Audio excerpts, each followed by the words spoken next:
Hello everyone, I am doctor Sneha Jha. I am a surgical gastroenterologist.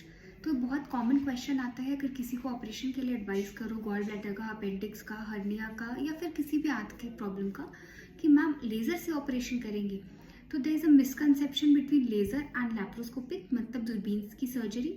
तो आज बात करते हैं ओपन सर्जरी के बारे में, दूरबीन के बारे में, that is laparoscopic surgery, laser and robotic surgery which is a new kid on the block.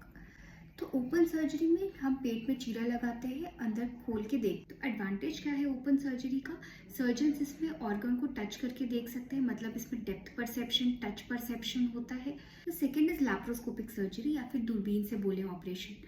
इसमें क्या होता है कि हम पहले एक कैमरा डालते हैं पेट के अंदर, और जो टीवी पे मॉनिटर में आ रहा होता है हमारे सामने, कुछ इंस्ट्रूमेंट्स डालते हैं, टीवी पे देखते हैं और अंदर ऑपरेशन कर रहे होते हैं पेशेंट का। इतनी कंफ्यूजन क्यों आ गई, इसको लेजर टर्म क्यों दे दिया गया? लेजर का क्या प्रयोग है? It is just a beam of light. तो बचपन में एक्सपेरिमेंट सबने किया होगा, एक मैग्नीफाइंग ग्लास में सन के बीम से पेपर जलाने का।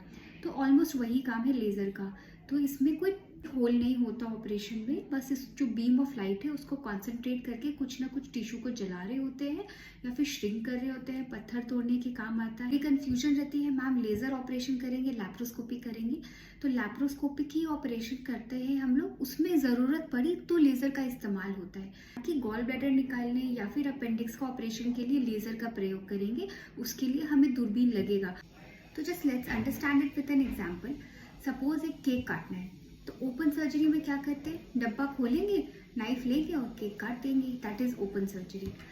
लैप्रोस्कोपी में क्या होता है, उसमें एक छोटा सा छेद करेंगे, पहले उसमें हमने एक कैमरा डालना है, उसके बाद टीवी में जो भी केक है वो टीवी में आपको आ रहा होगा, और दूसरा एक और छोटा सा छेद करके उसे नाइफ डालेंगे, टीवी में देखते रहेंगे और फिर वहाँ पे केक काटेंगे, that is laparoscopic surgery.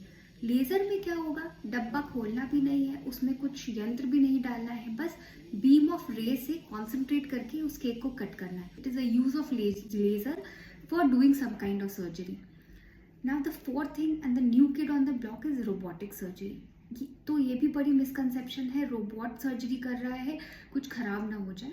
So robot surgery नहीं कर रहा होता है, सर्जरी तो सर्जन ही कर रहे होते हैं। It is beneficial in many ways. उसमें जो रेंज ऑफ मूवमेंट, जैसे हमारा हाथ मूव कर रहा है, सर्जन का हाथ मूव कर रहा है, उसी तरीके से रोबोट का हाथ भी मूव कर रहा है। तो कॉम्प्लेक्स सर्जरी करने में रोबोट का बहुत हेल्पफुल होता है सर्जन के लिए।